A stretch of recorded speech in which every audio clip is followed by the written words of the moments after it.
This is an intro. Who needs an intro? I don't need an intro. This is just a vape show. It's just a vape show. Vape show. This is an intro. Who needs an intro? I don't need an intro. This is just a vape show. It's just a vape show. Vape show. Vape show.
YouTube, what is up? I'm your homeboy Josh, back at you, and today I want to go into a bit more detail about the build most recently that we threw in the Aeronaut version 2.5.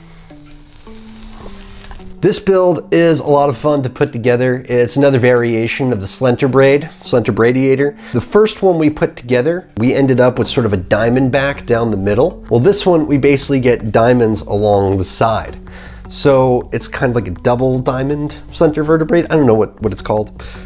Maybe it has a name, maybe it doesn't. I don't really know. It's a Slentre Braid variation. And it's made very, very similarly to the last Slentre Braid that we put together, the Diamondback.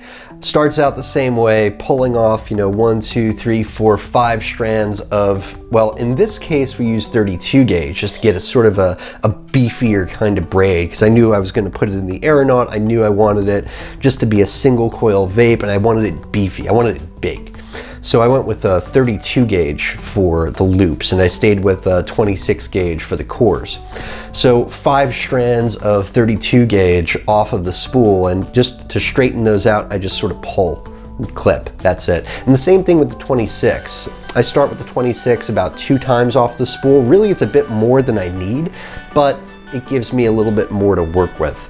So same thing with that. You can use a drill to straighten it out, but me, I just like to give it a tug. You have to tug significantly harder with the 26 gauge than you do with the 32 gauge, but it does the job of straightening it out anyway. Once you have your 5 strands of 32 gauge, it comes down to making them into loops. Now, you could put them all together and twist them all up. That's fine. I usually do that. Sometimes it can have a tendency to kind of tangle on itself really, really bad at first. I mean, sometimes it's not a big deal. It depends how good you were at holding it tight with the pliers while you're twisting, in terms of how much those loops are going to want to twist on each other when you're first starting out. However, you could also twist each one individually and then twist them together if you don't want to deal with that problem. It becomes more manageable that way. Either way works. Really, it's up to you. You could also use a drill if you want to do that and twist the whole thing together just with a drill.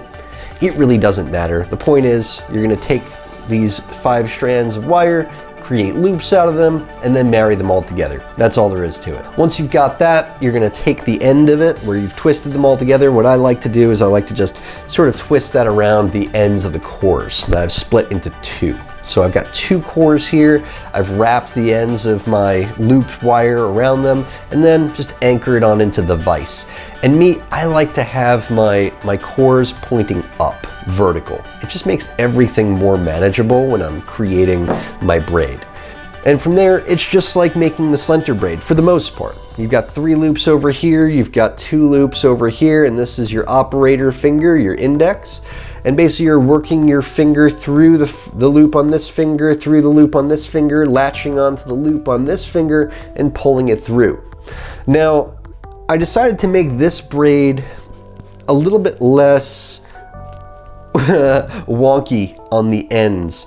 And to be honest with you, I'm not sure what's the proper thing to do and what isn't, but it makes a big difference how you approach putting your finger through your loops, in terms of how the braid comes out in the end, whether you have more loops at the end or whether it's tighter packed in at the end. On the sides, it depends, and it makes a big difference with how you approach the loops with your operator finger. If you come through the operator finger and go down over the outside loop, if you go over the outside of the loop and then over this loop and grab hold, that looks like it's going to make the most sense to me, honestly. But what actually happens is it creates a sort of irregular kind of leftover bit of wire that's looped on the sides of the braid. What I found was that if I went under this first loop and then over the next loop and then grabbed over here, it made everything much, much tighter, packed in on the sides, a much cleaner braid ultimately. So it's under, over, and then grab. That just seemed to make it much, much cleaner as I was moving through.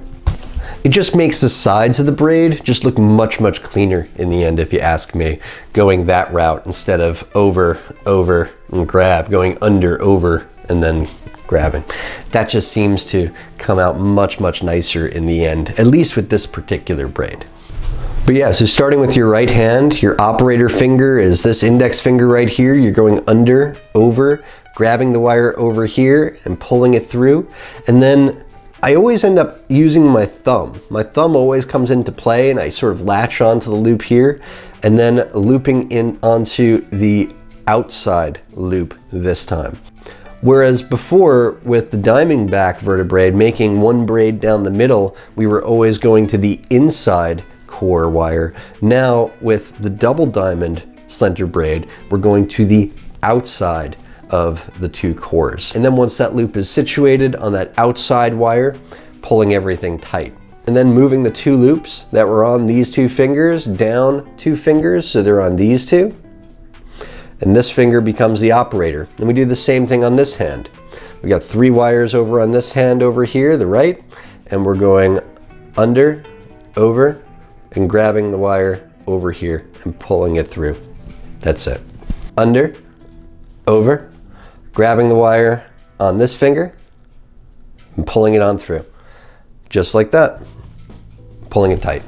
That's all there is to it, and then just doing that again and again and again without getting confused. As with the Diamondback Vertebraid, it's the same deal. If you stop, it's hard to pick it back up again. It's about a 90-minute process for me going through this, and if I stop, then picking up where I left off is next to impossible. So it's the kind of thing that, you know, if you make one mistake, you're gonna see it. It's a pattern that you're creating with these braids, and if the pattern is interrupted, it's instantly discernible. You can see it as you're building it. You can definitely see it once it's built. If there's an error, you may as well just start over, pretty much. Or, you know, you kind of decide where that error occurred. Do you have enough for, you know, 3 wraps? Do you have enough for 4 wraps? You know, this build is big. It's a big, beefy build. So you're looking to get something like 4 wraps out of it for a single coil at least. I couldn't imagine doing more than 4. 4 was kind of a tight fit even for the aeronaut, and I couldn't imagine putting more than 4 in here. Maybe if I used those side sort of clamps, those side barriers that have been created on the aeronaut, I could, but I prefer to build down the middle of the aeronaut personally. And it would be the same thing with any RDA. More than 4 wraps on this, it's gonna be pretty big. Maybe you can do 5 in certain RDAs, but mostly you're gonna be looking for something like 4 wraps.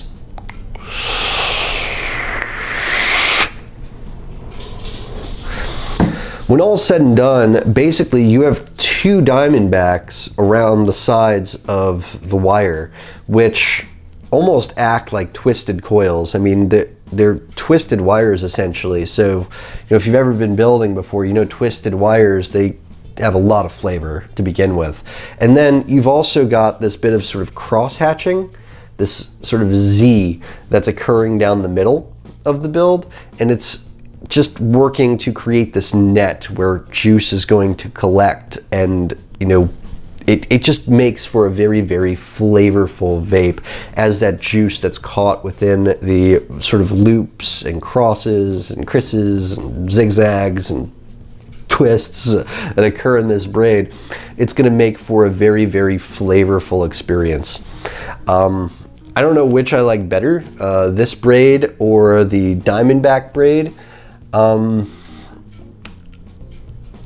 They're both delicious. I think the looks of the Diamondback are just a little bit cooler. If you ask me, I think that Diamondback down the middle just looks a little bit cooler in the end than, you know, these 2 diamonds on the sides. But I don't know, they're both really cool builds, really fun to make.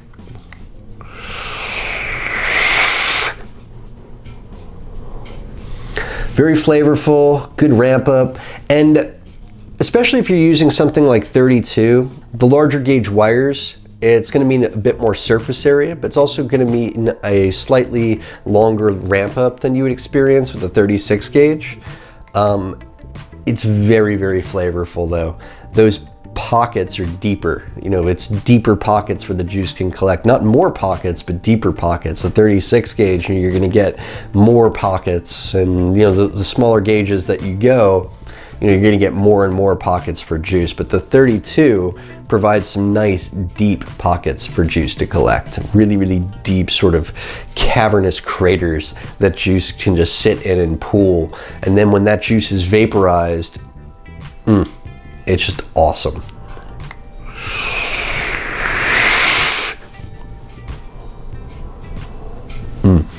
I wrapped it all on a 3mm bit. It ohms out at about 0.17. I like to vape it at around anywhere between 80 to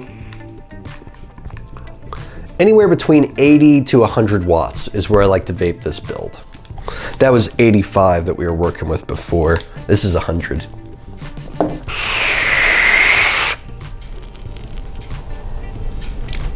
Delicious. Just fucking delicious.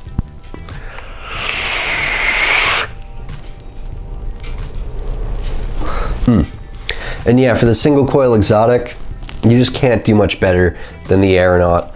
Any version of the Aeronaut, but this is the Aeronaut 2.5, and the wicking on it, with that cotton just uninterrupted dangling down over the sides of that airflow tube, feeds that coil so much juice.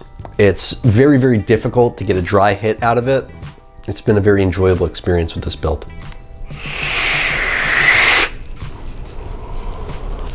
I will say that those deep pockets of that 32 gauge can work to make for a very cruddy kind of coil over time. It's the same with something like a staggered fuse Clapton, for example. Those little spaces between the Clapton wraps, those spaces where the braid kind of zigzagged and created those craters, those can get real cruddy with spent juice. So every now and again, you're definitely going to want to go ahead, take out the cotton, burn it off, and then you've got basically a fresh build again. Exotic builds like these, they hold up very well. I get asked that question all the time. These exotic builds, one of the benefits of them is that they last longer than something like a straight wire build, because there's more mass to them, there's more surface area to them, which is going to improve flavor, of course, but it also just makes for a coil that maintains longer than just a regular straight wire build.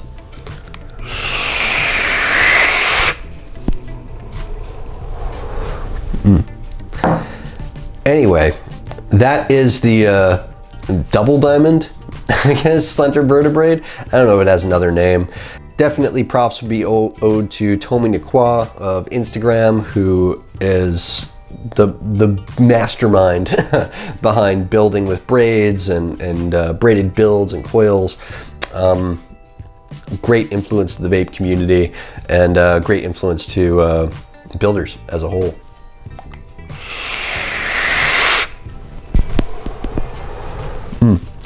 Anyway, guys, till next time, I'm your homeboy Josh. Vape on, vapors.